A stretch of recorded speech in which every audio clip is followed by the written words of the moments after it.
Election खत्म तो election की दुश्मनी खत्म। अब धमकी नहीं चलेगी, अब एक्शन, हर एक्शन पे रिएक्शन होगा इंशाल्लाह। देखिए एक बात मैं साफ बोल रहा हूं, टोरेंट हटाने की ही लड़ाई थी ये। यहाँ का मुसलमान टोरेंट से परेशान है, गरीब मुसलमान टोरेंट से परेशान है। क्या वो उलमा आएंगे अभी ये गरीबों का बिल भरने?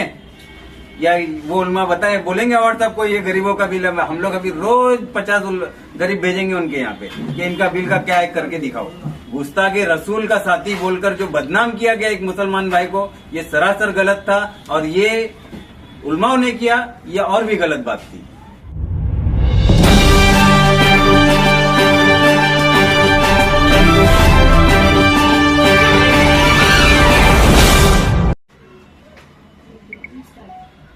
अजीज भाई, महाराष्ट्र में अजीत दादा पवार ने 41 सीटें हासिल करी हैं, उसको लेके जश्न मनाया जा रहा है, क्या कहेंगे आप?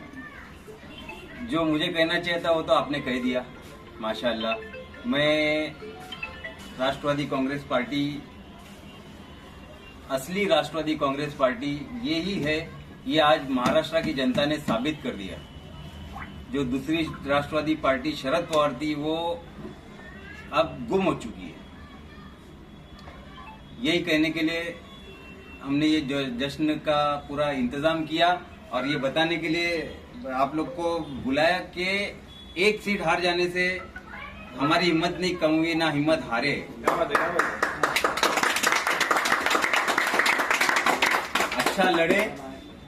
अच्छा लड़े हमारे नेता नजीब मुल्ला और उनकी टीम नजीब मुल्ला ने बहुत अच्छी जंग लड़ी, अच्छी लड़ाई लड़ी।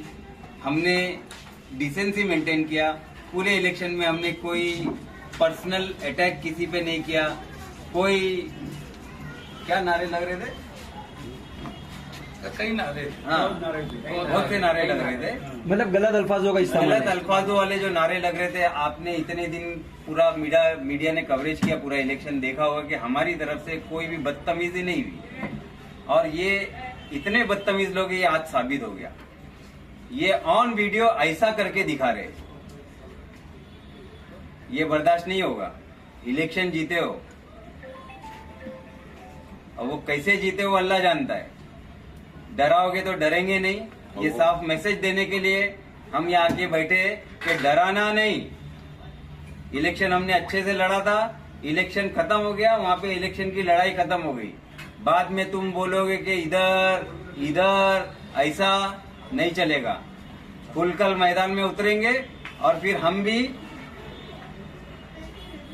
सत्ता 41 सीट के साथ में महाराष्ट्र के लोगों ने साबित कर दिया है कि राष्ट्रवादी अजीत दादा पवार वाली ही असली पार्टी है। हम तुम्हारे साथ हैं, हम तुम्हारे साथ हैं। अजीज भाई, एक तरफ महाराष्ट्र में इतना बेहतरीन जो है प्रदर्शन किया है एनसीपी ने, यहाँ मुमरा कलवा में कहाँ चूक हो गई आप लोगों से जो यहाँ पे आप लोगों को सेकंड नंबर पे संतोष होना पड़ा? देखिए ये आपका बहुत अहम सवाल है और इसको बड़ी संजीदगी से मैं जवाब देना चाहूंगा कि यहाँ पर एक मुसलमान कैंडिडेट होने के बावजूद एक मुसलमान कैंडिडेट के खिलाफ क्या बोलते हैं उसको, गुस्ताखे रसूल का नारा चला। बहुत अफसोस की बात है, एक मुसलमान कैंडिडेट के खिलाफ उलमाओं के ऐलान आए, बहुत अफसोस की बात है। पार्टी कोई भी हो, आज देखो ना हाउस में कितने मुसलमान एमएलए पहुंचे। अगर ये सोच लेता मुसलमान यहाँ का कि नहीं हमारा मुसलमान भाई खड़ा है, आज 32,000 वोट हमको कलवा के हमारे हिंदू भाइयों ने दिया और हम उसको पार नहीं कर पाए मुमरा में। बड़े अफसोस की बात है, बहुत ही अफसोस की बात है। ये आने वाले 5 सालों में लोगों को मालूम पड़ेगा। जो आदमी यहाँ पर जीत के आने से पहले 180 करोड़ रुपए का बजट लाके मुमरा में और कलवा में डाल देता है, उस आदमी को यहाँ के लोगों ने सिर्फ कौम और मिल्लत के नाम पे नकार दिया। डेवलपमेंट के नाम की लड़ाई हुई नहीं। अगर डेवलपमेंट के नाम की लड़ाई होती तो मैं चैलेंज करता हूँ, आज भी नजीब मुल्ला साहब के साथ में कोई भी साहब हो XYZ, वो बैठ के खाली डिबेट करके दिखा देवे कि पिछले 15 साल से जो पैसे आए कैसे आए, पेपर वर्क के साथ में आज भी हम साबित करने तैयार हैं। यही वजह थी। बड़े अफसोस हो रहा है टोरेंट जाने की बात थी। वादा किया है साहब ने कि मैं जीतूंगा तो टोरेंट हटाऊंगा। अब मैं बोलता हूं साहब, हमने आपको 6 महीना दिया, अब टोरेंट का टी हटा के दिखा दो, मान जाएंगे। क्या अब बात इनको है? बहाना मिलेगा कि हमारी सत्ता नहीं इसलिए हम टोरेंट हटा नहीं सकते। तुमने वादा क्यों किया? तुमने वादा क्यों किया? टेक्निकल लड़ाई है, तुम लड़ सकते हो तो आपकी बात से अंदाजा ऐसा लग रहा है कि अगर टोरेंट हटाने के बाद अगर व्हाट्सएप करेंगे तो आपकी सरकार रोकेगी।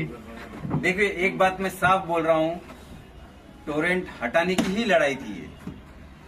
यहाँ का मुसलमान टोरेंट से परेशान है, गरीब मुसलमान टोरेंट से परेशान है। एक झोपड़पट्टी में 3,000 4,000 का बिल आ रहा है। वो टोरेंट के नैरेटिव को तोड़ा है उलमाओं के फैसले ने, जो नहीं होना चाहिए था। क्या वो उलमा आएंगे अभी ये गरीबों का बिल भरने? या वो उलमा बताए बोलेंगे व्हाट्सएप को ये गरीबों का बिल है? हम लोग अभी रोज 50 गरीब भेजेंगे उनके यहाँ पे कि इनका बिल का क्या है करके दिखाओ।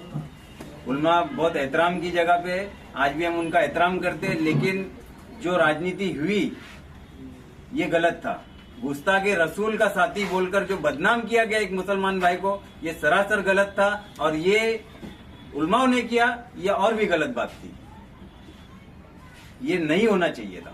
अजीत दादा पवार मुमरा शहर में आए थे तो कुछ उन्होंने वादे किए थे कि हमारी सरकार बनेगी तो वो वादे मुमरा और कलवा के लिए दिए जाएंगे। तो आप अजीत भाई के बाद उन वादों पे क्या राय रखना चाहिए? देखो, पहली बात तो ये कि अजीत दादा का वादा मतलब वादा है, खोखला नहीं। 15 साल से जो बोल रहा है, बोल बच्चन कर रहा है, जिसको खाली ये आता है, दूसरा कुछ नहीं आता है, वैसा नहीं है, वो अजीत दादा है।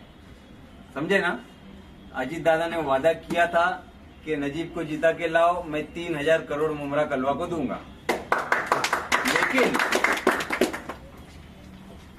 मुमरा कलवा के लोगों ने नजीब को चुनकर नहीं लाया। बड़े अफसोस की बात है। जो लोगों ने नजीब भाई को वोट दिया ना, ये सब समझदार लोग थे, ये जज्बाती लोग नहीं थे, हिंदू मुस्लिम के लहर में बहने वाले लोग नहीं थे, कौमी डायलॉगबाजी में बहने वाले लोग नहीं थे, समझदार लोग थे। जो सुलझे हुए लोग थे ना, उन्होंने ही नजीब मुल्ला को वोट दिया। जो जाहिल टाइप के लोग थे, उन्होंने जो है ना नजीब मुल्ला के खिलाफ वोट डाला। ये मैं आज बिल्कुल खुलकर बोलूंगा। अगर हकीकत होती तो देखते, परखते। ये नजीब मुल्ला आने के पहले आपको 180 करोड़ रुपया लाके दे रहा है, और एक आदमी ने 15 साल में 80 करोड़ रुपया नहीं लाया ऐसा स्टेट से। फर्क देख लेते और डेवलपमेंट के नाम पे लड़ते ना तो मजा आती। यहाँ पे बीजेपी, नामूसे रिसालत, गुस्ताखे रसूल, कौम, ये वो सब कर जो है ना पूरे मुसलमानों का दिमाग जो है ना खराब कर दिया गया। आज इंशाल्लाह हम लोग यहाँ है, हमारी एक नई टीम बनी है, टीम नजीब मुल्ला। हम पूरा मजबूती से अपोजिशन का रोल अदा करेंगे और इनसे काम करवाएंगे। ये अब घर में नहीं बैठ सकते, इनसे काम करवाएंगे। इनको करना पड़ेगा। ये 5 साल काम नहीं करेंगे तो हम करेंगे काम। नजीब आगे बढ़ो। मतलब ये टोरेंट का मुद्दा शहर में जारी रहेगा आगे? बिल्कुल, टोरेंट का मुद्दा जारी रहेगा। जिसने वादा किया था कि मैं जीत के आऊंगा तो टोरेंट हटाऊंगा, तो हम उनको ये बोल रहे कि आप 6 महीना ले लो, टोरेंट हटा दो। नहीं, वो हटाने की बात नहीं कर रहे, मीटर निकालने की बात कर रहे हो। मीटर निकालने से टोरेंट हट जाएगी क्या? मीटर निकालने से क्या होगा? क्या ये ठीक है। बताओ, टेक्निकल ये बात बताओ कि मीटर निकालने से क्या होगा? आदिल भाई, अभी जैसा आप बता रहे कि अजीत पवार साहब ने जो वादे किए थे उसका बेस था कि नजीब मुल्ला जीत करके आएंगे, तो नजीब मुल्ला जीत कर नहीं आए तो महाराष्ट्र की सरकार का क्या मुमरा हक नहीं रहेगा? बिल्कुल हक रहेगा। मैं यही तो वो बात अधूरी रह गई थी कि वो वादा है तो वादा अपनी जगह कायम रहेगा। पहले जो आमदार जीत के आया है उसको बोलो पहले बजट में क्या पैसा लाके मुमरा को देता है वो करके तो दिखावे। नहीं तो हम लोग तो है, नहीं तो नजीब मुल्ला तो है ही ना, बिगेर आमदार के उसने 180 करोड़ रुपया लाया है। तुम पहले बजट में मुमरा के लिए लाके तो दिखाओ स्टेट से तुम क्या फंड लाते हो, तुम्हारे में वो कैपेबिलिटी है क्या? मतलब जो राबड़ी उनको लौटने की बातें हो रही है उनमें हकीकत नहीं है कुछ? बिल्कुल हकीकत नहीं है। हम यहीं पे है, यहीं रहेंगे। वो हमारा नेता है, वो नेता रहेगा और पूरी ताकत के साथ। पहले तो लोग ये इल्जाम लगाते थे कि हमसे छीन ले गए। अब 41 के 41 जीत कर आए तुम सिर्फ 10 में सिमट कर रह गए हो। ये आज साबित हो गया है कि असली राष्ट्रवादी अजीत दादा पवार की है और किसी की नहीं है। क्या नजीब मुल्ला साहब 5 साल पूरे फिर से मुमरा में देंगे, जो 2 महीने का वक्त दिया था उन्होंने अब तक पूरा? तुम सवाल सही पूछे लेकिन उसमें वक्त गलत दिए हो। नजीब मुल्ला साहब पिछले साल अगस्त से मुमरा में एकदम एक्टिव है, पिछले अगस्त से। और 5 साल की बात क्या कर रहे हैं? अभी 4-6 महीने में इलेक्शन है, कॉरपोरेशन का इलेक्शन है। हम पूरे दमखम के साथ लड़ेंगे और इसी नैरेटिव के साथ लड़ेंगे हम कि हम सत्ता में हैं। हमारे साथ सत्ता में जो भी है वो हमारा साथी है। तुमको वो लग रहा है कि बीजेपी है, ये है, वो है, तो हम तुमको ये बोल रहे हैं कि तुम्हारे साथ भी वो शिवसेना है जिसने मस्जिद शहीद की थी। ये मुसलमानों को समझना होगा, नहीं जाना होगा, उलमाओं को समझाना होगा। जो उलमा किसी के पास जा रहे ना कि भाई ये बीजेपी वाले, इनको वोट नहीं देना है, तो उनको समझाना होगा, उनको वोटर को बोलना होगा कि मौलाना तुम्हारे इनके साथ में तो मस्जिद शहीद करने वाली शिवसेना, उसका क्या? 10 लोग सवाल करेंगे ना तो 11वें आदमी से कोई उलमा सवाल नहीं करेगा, खामोशी से अपने मस्जिद मदरसे को पकड़ के बैठ जाएगा। आजीज भाई, उलमा की ताकत का इस्तेमाल दोनों ही तरफ से इस विधानसभा चुनाव में हुआ, वो देखने को मिला। तो ये जो बाकी के 5 साल जो होते हैं, तो उसमें उलमाओं को आगे क्यों नहीं किया जाता है? नहीं, जब आप कह रहे हैं कि उनको लेके चलने की बात है, तो इस पर कितना अमल करेंगे आप लोग? देखिए, मैं तो साफ साफ बोलूंगा कि शरीयत इजाजत देती है एक ईमान वाले को सियासत करने की, लेकिन शरीयत साफ सुथरी सियासत करने की इजाजत देती है ना? तो हर ईमान वाले को हक है कि वो सियासत करे, चाहे वो एक आम आदमी हो या कोई एडवोकेट हो, डॉक्टर हो, नेता हो या उलमा में से कोई हो। हर किसी को हक है सियासत करने का, लेकिन साफ सुथरी सियासत करे, शरीयत के दायरे में रहकर सियासत करे। तुम किसी पे भी गुस्ताख रसूल का इल्जाम नहीं लगा सकते एक ईमान वाले पे। गुस्ताख को तो फिर भी माफी है।